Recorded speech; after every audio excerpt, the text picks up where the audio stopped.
Oh, di ba? Siya nga ilalaban.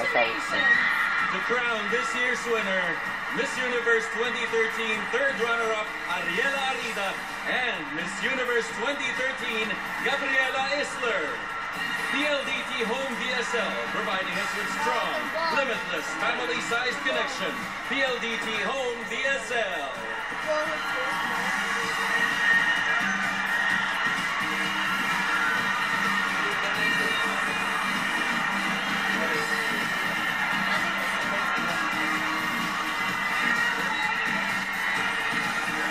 Congratulations to our winners. We wish you more success in bringing more pride and honor for the Philippines. Ladies, smile and wave to the crowd. It's your moment, ladies.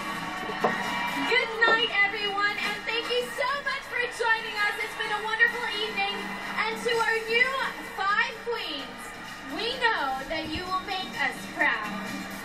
May you always be an inspiration and instrumental for all of us as you carry your country's name in the global stage.